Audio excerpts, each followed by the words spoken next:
traballa o único objetivo é defender o noso idioma fronte aos ataques que está a recibir na actualidade.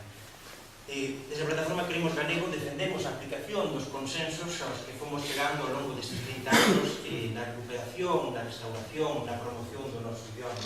En primeiro lugar, o cumprimento pleno do artigo 5 do Estatuto de Autonomía, que sinala a obriga dos poderes públicos de remover as dificultades para que quen queira poder vivir en galego poida facelo sin ningún tipo de problema, que se promocione, que se promova o noso idioma nos diferentes ámbitos, no ensino, na administración, nos medios de comunicación. Defendemos a Lei de Normalización Lingüística que por unanimidade se aprobou no Parlamento Galego no ano 1983. Esa lei que di claramente no seu artigo 10 que a única nome oficial dos nosos nomes de lugar, dos nosos topónimos, é a forma galega, o que é un consenso de restauración democrática dunha injustiza, do que foi un roubo injusto das nosos nomes propios, esa deformación tan injusta dos nosos topónimos. Defendemos o Plan Xeral de Normalización que se aprobou nesta mesma Cámara na que nos encontramos por unanimidade no ano 2004. Ante esta situación de vulneración dos nosos dereitos lingüísticos, de ataques ofensivas en precedentes nestes 30 anos, desde a Plataforma puxamos en marcha unha iniciativa popular pola garantía dos dereitos lingüísticos. Unha iniciativa que xusto recolle todos eses consensos para que sexa rango legal, teña rango legal pleno, e máis recordarlle ao goberno galego a súa obriga de cumprir con estes consensos nos diferentes ámbitos. Escollemos a data de hoxe non por casualidade. Hoxe é 18 de outubro, hai un ano, 18 de outubro de 2009, unha marea humana inmensa inzaba as rúas de Santiago de Compostela para lembrarlle ao presidente da Xunta, Alberto Núñez Feijóo, que a inmensa maioría da sociedade galega ama o seu idioma e desexa que os poderes públicos o promocionen, que o promovan. Por iso, hoxe facemos esta primeira entrega de sinaturas desta iniciativa popular pola garantía dos dereitos lingüísticos. Pola garantía. Porque un dereito que non ten garantías para ser exercido deixa de ser un dereito. E, lamentablemente, hoxe, a día de hoxe, co actual goberno da Xunta, as persoas que legitimamente queremos vivir en galego non temos garantido tal dereito. Vimos aquí a defender dereitos, non a que lle retiren os dereitos a ninguén, senón a defender dereitos a nivel individual e a nivel colectivo.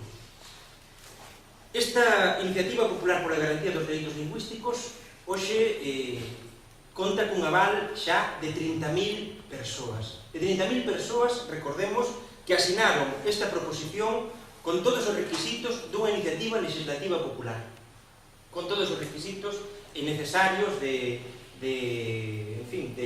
das cuestións administrativas, de censo, etc.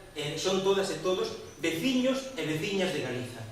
Pode parecer unha frase, que non é necesario indicar, pero é importante subliñalo. Frente a outros que presentan sinaturas para que nos retiren os dereitos ás persoas que queremos vivir en galego e que presentan milleiros de sinaturas chegadas de todo o Estado español para que os galegos e galegas non poidamos vivir en galego, estes son 30.000 cidadáns e cidadáns de Galiza, de veciñanza, ademais, galega, que desexan que se promocione o noso idioma. Como dicía, é unha primeira entrega e continuaremos co proceso de recollida de apoios. De feito, hai apoios de moitas cidades que nos chegaron hoxe mesmo e que non puderon entrar hoxe no acto do rexistro.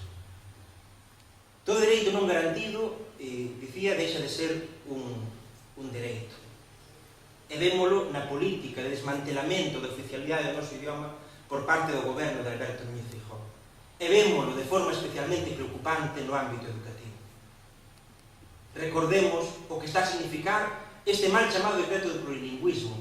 Está a significar que o galego estea a barrerse de toda a presenza no horario en educación infantil, de 3 a 6 anos. Unha situación que está moi por debaixo mesmo do calamitoso nas cidades e nas principais vilas do país. E recordemos como o decreto do mal chamado plurilingüismo, que vai ao plurilingüismo porque nega a diversidade, nega a nosa lingua propia, pero ese decreto, no pouquiño que ten de recoñecemento da lingua propia, está a ser incumprido de forma masiva nos centros de ensino. Falan do 50% ou do 30%. A realidade é o primeiro a saber o presidente da Xunta é que nin o 25% das aulas do ensino non universitario, nin tan sequera o 25%, están a ser no noso idioma. Ante iso que pedimos é responsabilidade e civismo. Que se desenvolvan as políticas necesarias para que podamos ter unha presencia normal do noso idioma nos diferentes ámbitos. Non sei se hai alguma cousa mellor.